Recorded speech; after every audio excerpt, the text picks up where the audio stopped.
Yeah, we can. Good Monday morning, everybody. It is author talk time with me, Amy, Fern, Russell, and Kristen. Hopefully, will be joining us because her book, Bird Game, is out, or Bird Game, yes, is out today. We are doing a celebration tonight at 7. But hey, you guys, how was everybody's weekend? How's it going? I feel like it's been forever. Well, let me tell you, I'm excited about my weekend because I have been revising Gortive Offensive, Uh-huh. and I am on a roll. And I figured out a really cool world building thing to do with the pregnancy of Brenna. So I am super excited. Yeah, it was a really productive weekend. Oh, Hey, well, Kristen. that is good. Hey! Good morning. How was everybody's weekend? Russell, what did you do this weekend? Well, mainly I rode my bicycle up and down all around Houston, but that's not really what I want to talk about. Before we even get to Christian, I want to talk about Fern's big review. This is actually, Amy, you and I have been dying to talk to her and ask questions about this Yes. for weeks. And she's been, on vacation, not working, never doing anything. Having a life. She's been having a life. You go, Fern.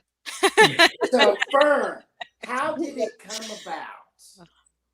Okay, so the Doctor Who official fan site online, right? Okay. Is First, one that tell me everyone again what happened. okay, In so case they so missed it. I got a review for United Midden from Doctor Who Online, right? The fan site, the official fan site at the UK of the Doctor Who people. And see, the thing is, I am very rarely on Twitter, so it was really bizarre.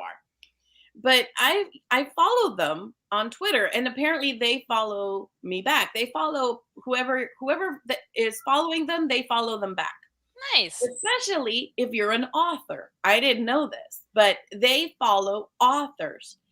And so, one of those rare moments in which I actually bothered to do something on Twitter, I posted my cover, and talked Yeah. about my book.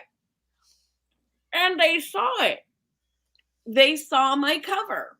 And so they looked up the book. They thought the story sounded like something they would be interested in.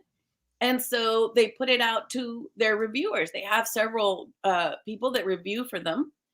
And, one of them, Nathan Jones, he picked it up and he read it and he posted the most magnificent, glowing, fabulous review on their site. So on their official Doctor Who online site is the review for my book. Okay, but what was in the review, Fern? You always skip over this like it's not a big deal, and it is a huge deal. So what was mentioned in the review?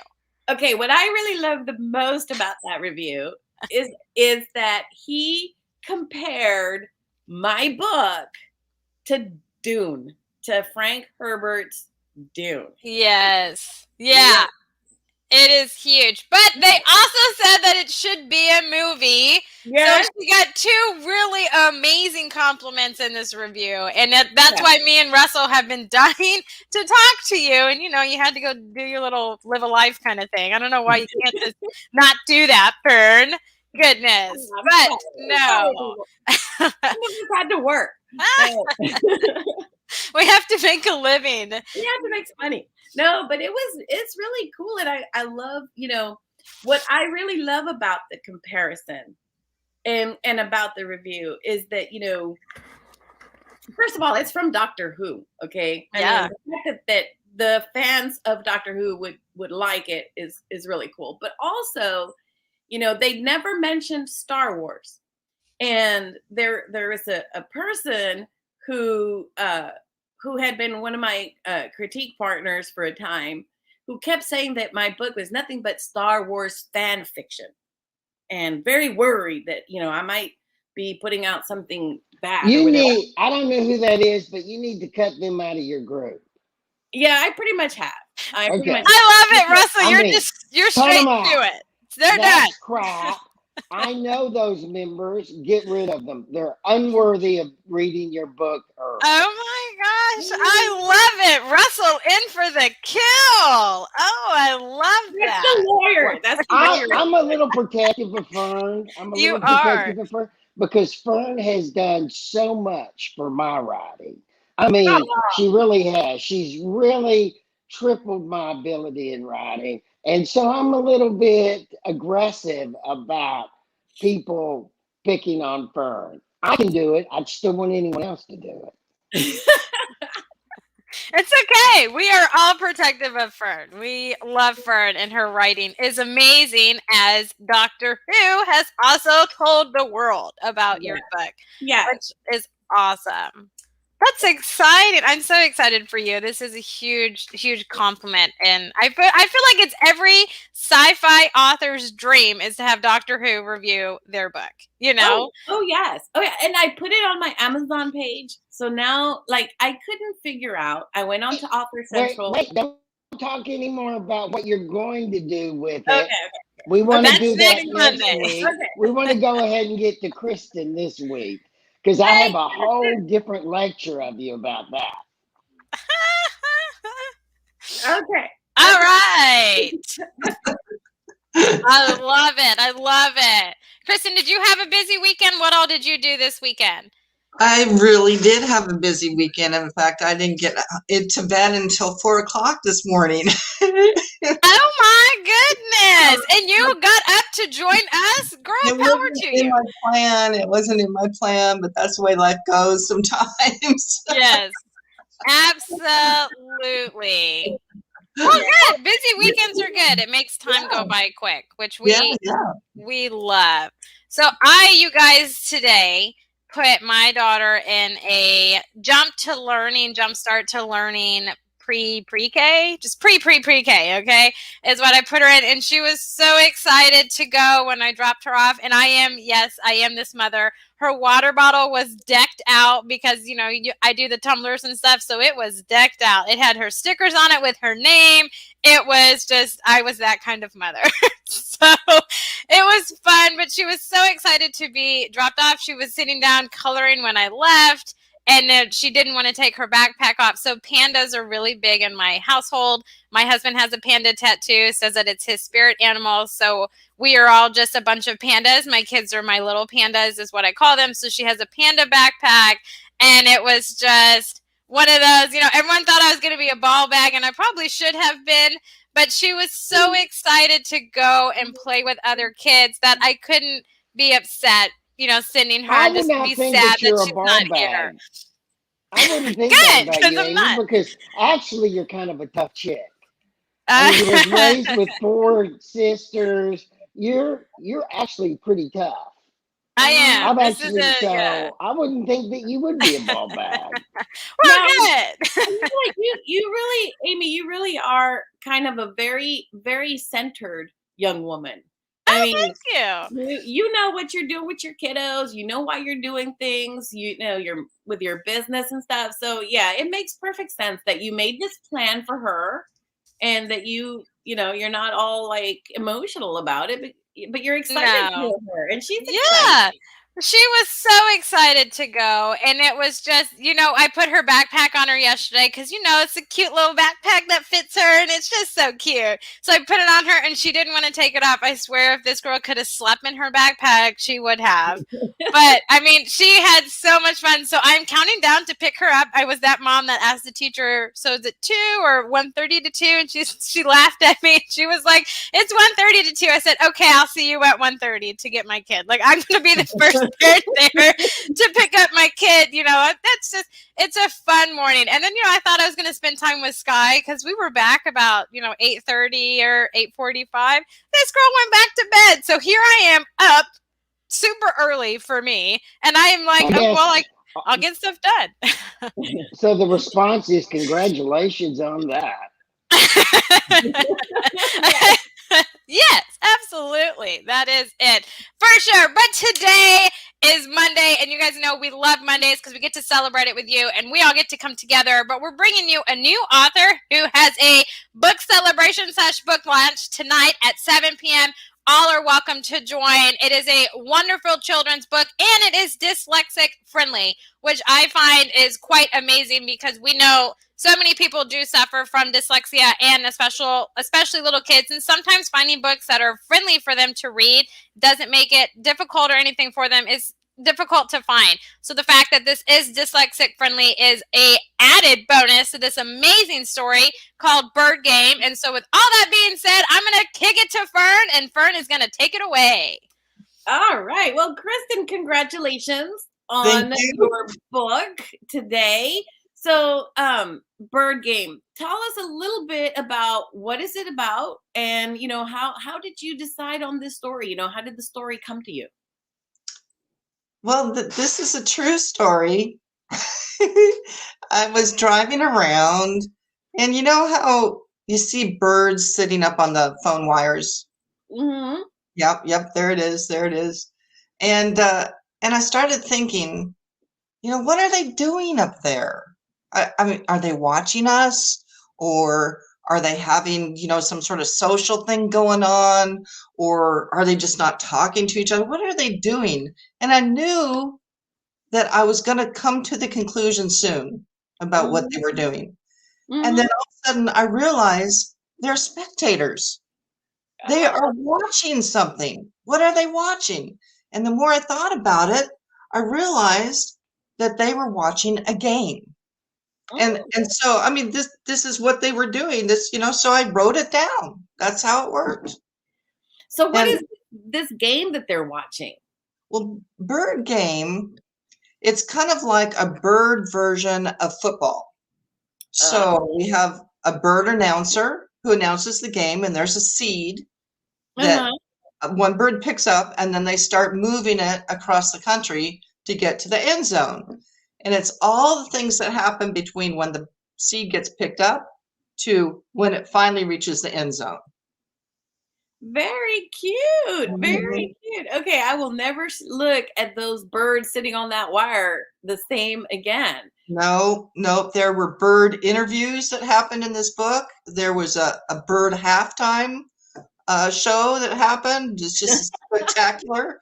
I mean, there was, change-offs, hands-off, handoffs of the seed. I mean, you just never knew what was going to happen next. Each page was a turner for sure. So wait a minute, the halftime show. Yeah. Talk to me about the halftime show for your Bird Game. That's awesome. Well, I mean, there's a sponsor for the show, and Petunia came out, and the Warblers came out and sang, and it was a good time for all. You have to have a little break from all that excitement. So Petunia is what, like a rocker chick? Yeah. Exactly. Because I'm visualizing like Shakira as a bird. Or something. Yeah. Well, I mean, she's pink, and Fern, you're so I don't know. I don't even know who Shakira is. How can you not know? Russell, come on. Hips don't lie. Like, come on. You gotta know Shakira. She was in Zootopia. Oh, Yeah. Goodness. I never Russell. saw Zootopia. Well, that I is don't on your even like list. the name. I don't even like the name Zootopia. Oh, my It makes me goodness. suspicious. Russell, it's on your list to watch with your granddaughter. She will Yes. love it. You Yes. need to watch Well, it with her. We both And it's a know really that good I have no contribution into the decision about what my granddaughter chooses for us to watch. This is a true statement. You could ask your daughter if she could watch it, and it's good. My daughter loves it. There's a lot of song in it, and there's all these animals and detectiveness, and it's It great. sounds awful. No, whoa. it's one of the better ones that adults will watch and find entertaining. Yes, totally. I mean, I am flabbergasted that we don't know Shakira. It's just like, what? You and I need to have a Shakira. I don't think I'm missing anything. I really don't. Oh, yes, you are. I don't know. Yes, you are. So Petunia does the halftime show, Right? warblers, With the warblers, yeah. with warblers. And okay, so the objective of the game is to take the seed, and it's across country, so it's not just like a field that they're watching, but Oh, no. No. Yeah, I mean, we have star players from years before. We have rookies. We have, you know, you don't know what bird's going to show up next. There's different terrain. You know, some of this happens in the sky. Some of it happens on the ground. There's sneakiness going on. It's quite the event. And, you know, they talk about what happened the year before. Birds are excited about this. You know, they're talking about it. They can't wait for the event to come up. So you know how for the Super Bowl, people like the winners, they get like a ring and stuff. Do the birds get like some kind of trophy thing? There was some action at the end. All I can tell you is there was some action at the end. There wasn't necessarily a trophy, but some dancing happened. Ooh, dancing In the end zone. in the end zone. Yeah, yeah. That is cute. I love it. I love it. And all this because you were just watching some birds.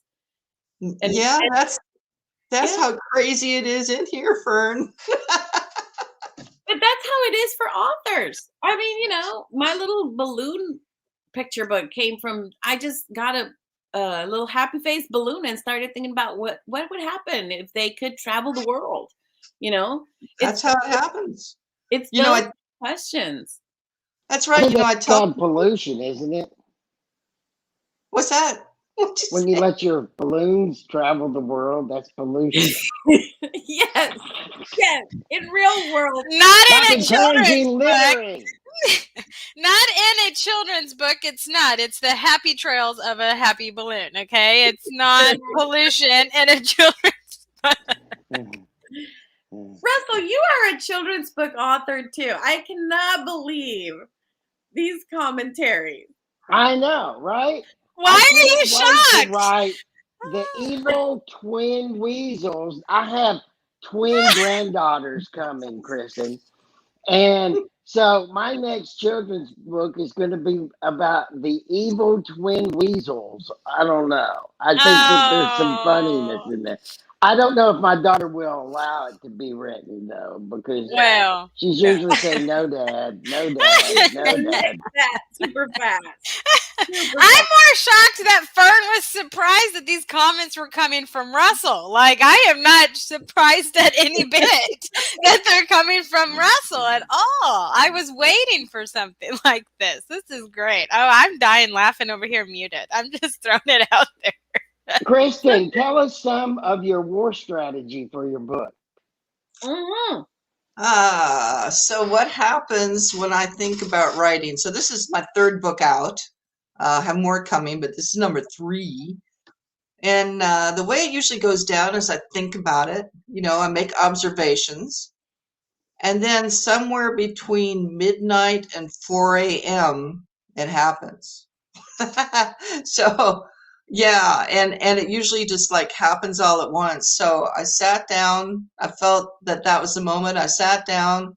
I had my thesaurus, and I had, you know, other resources so I could do research to make sure that the birds were squawking in the right, you know, in the right language, depending on the bird, that they were acting the way that particular bird should act, and saying the right things, you know, and I did the research as I was writing, and it comes out because the story's already there. I just have to get it down, you know. And So after I think this one too. I'm intrigued by this idea of like each bird having their little culture and their language. So what kinds of birds are in the book, and you know, what are some of those choices that you made for differentiating them and giving them their unique culture based on their type of bird? Well, so it has to do with handing off the seed. You know, some birds are on the ground because they don't fly necessarily. Other ones have techniques where they swoop in to grab the seed from somebody else. Some birds well, they're not real great players. So, they might grab the seed and then forget about it because there's something more important coming up in their life. So, Oh, that's so cute. Bird brain. yeah, that's right. Bird brains, that's right. Yeah. So, that you have to make sure that you list the right habit, Yeah. So there's lots of sneakiness going on throughout this. There's a lot of tongue-in-cheek going on throughout this as well. So, So do you like have I said, any peacocks? Are Pardon? the peacocks involved? Are the there is peacocks? one peacock. Yeah. Yeah, and quails are involved too with the peacock. See, I would feather. imagine the peacocks would be kind of like the cheerleaders, right, with their pom poms. No. Well, in this particular instance, the peacock was part of the spy ring. So, yeah. Ooh. It's a spy. See, Yeah. that's a personality I wouldn't have given to the peacock. That's awesome. I like it. That's right. That's right. Well, you have to think about what birds can fly silently as well. Owls are really important. Peregrines are important. I mean, there's all sorts of birds that can do different things. So, And seagulls would not be the silent ones because those people are always, squawking. there were pelicans involved. The pelicans. There were pelicans and geese. Yep. Groups of. I like it. Yeah. This is great. There's a lot of feathers flying around, I got to tell you. So how long did it take you to write this book? I know that you said inspiration generally comes between midnight and 4 a.m. So how long did it take you? About 3 to 4 hours. Wow. Yeah. Yeah. That's crazy. Yeah.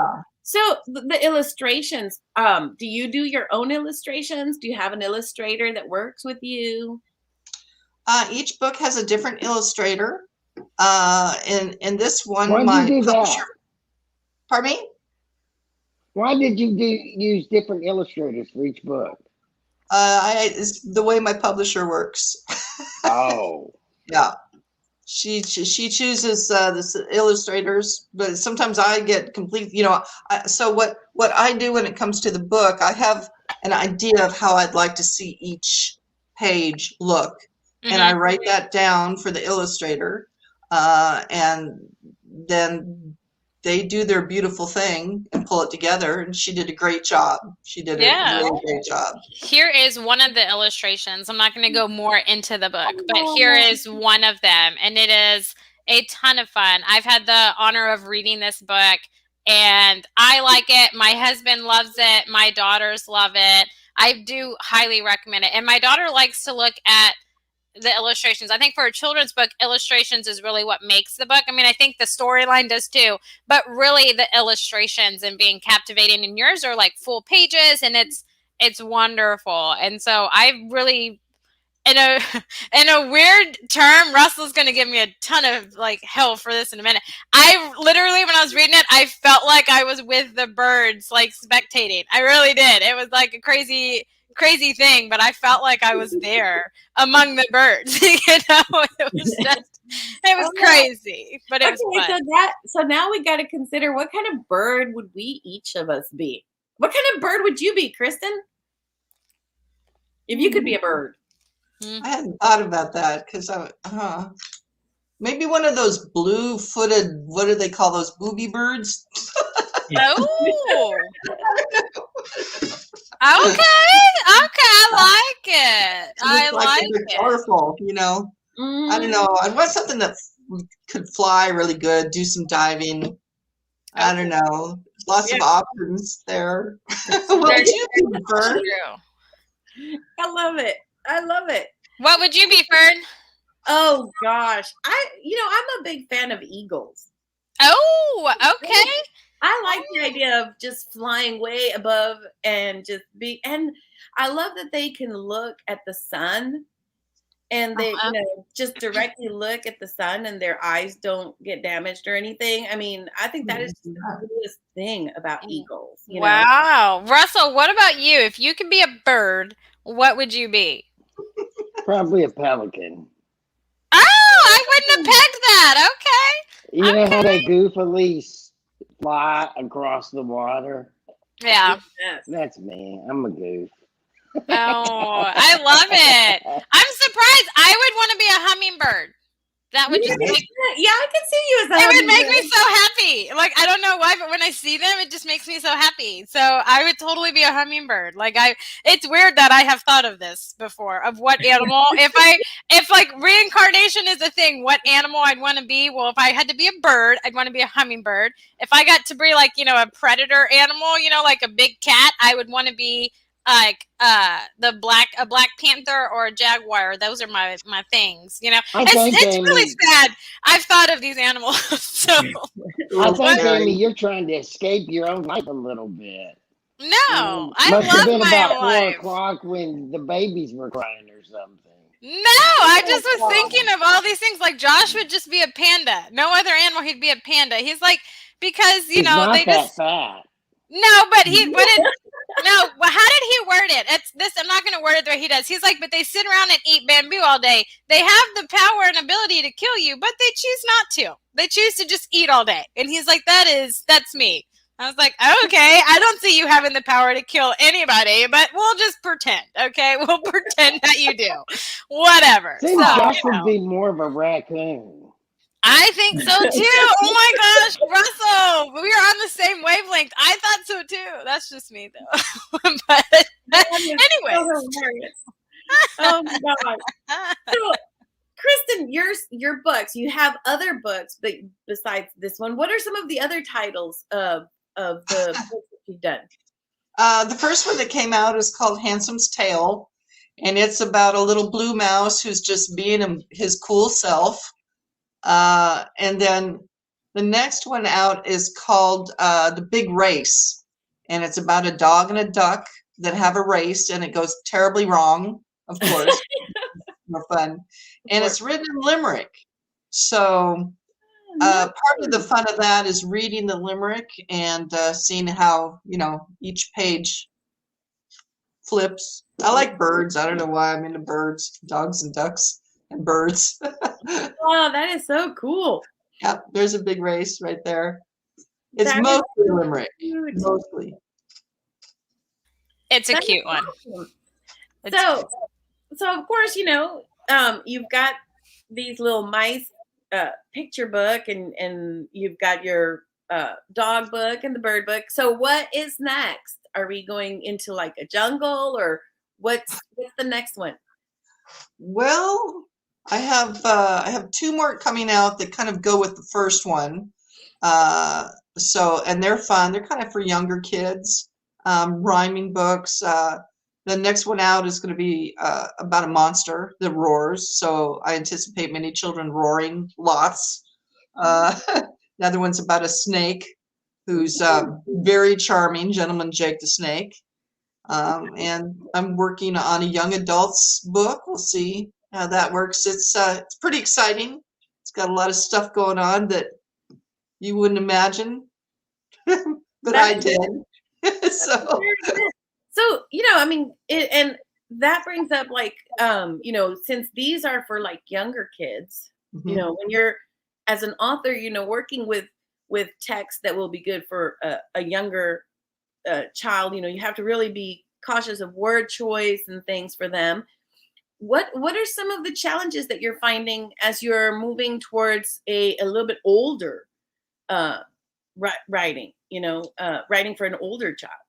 Well, first of all, Handsome's Tale is kind of for a younger child. Kindergarten down, first grade down. The Big Race, you can go from any age because that's either a book that you listen to, maybe reading a little bit later. Big Race, I would put up to about 3rd or 4th grade. It's just kind of fun. This book, Bird Game, I have all ages. I think mostly grade school kids up to about 6th grade would enjoy that. But I have to tell you that some of my biggest fans have been some of my men friends because it's very footballish. It's very sports-like. Yeah. They were surprised when asked, do you watch a lot of football? No. but that just works. So in thinking about word choice, you know, the young adult book I'm working on, it's still the same ideas, just some more sophisticated words, maybe. Elaborating more on the idea, not making it quite as simple to comprehend. It's, you know, I find that you can tell a story. In fact, I've done it. I've written for different levels of readers and taken the same story and adjusted it to that reader level. So it's just adding some more difficult words to read that just expand the story more. It makes the story just even more exciting. Yeah, and more complex for them. Yeah, Right. definitely. Right. Oh, that is very exciting. And so tonight you are celebrating the launch of Bird Game. And Amy, tell us a little bit about that. Yeah, so tonight, you guys, on Through the Eyes of Authors, we are coming together as a community, but all are welcome to celebrate Kristen's book, Bird Game, and the launch of it today. And so we are very excited about it. If you want to be on, you are more than welcome to come on and talk about your book and celebrate with Kristen and her writing endeavors for this amazing book, Bird Game. But that is tonight at 7 p.m. instead of our Through the Eyes of Authors training. We are creating a support community, which is what Through the Eyes of Authors is for authors. And so we're celebrating Kristen and Bird Game tonight at 7. So I'll put the link in the comments, but that is what Through the Eyes of Authors is doing tonight. We are very excited for you, Kristen, and thank you so much for coming on. Girl, I mean, I imagine you are tired. You got up to join us this morning, so thank you so much. I cannot wait to celebrate more with you tonight and get a more deeper dive into Bird Game and the creation and how long it took and how long this story was bouncing around in your head. So we're going to get all those questions answered tonight. So come be part of the fun. There's always giveaways, and you know, it's just a good old time. But closing comments, Russell, I'm going to kick it to you first. Good luck tonight, Kristen. Thank you. Cherish tonight. This is a really fun time for you. Congratulations. Absolutely. Fern! Well, congratulations, my friend, on the release of this beautiful book, and good luck with the new ones coming along. And yeah, keep going. You know, it's once you got on a roll and you're in the author's journey, man, there's no stopping. That's right. Thank you. Thank you. Yes, absolutely. So you guys remember to join us tonight in celebrating Bird Game with Kristen tonight. But until then, we hope everyone has a fantastic week, and we'll catch you all next Monday.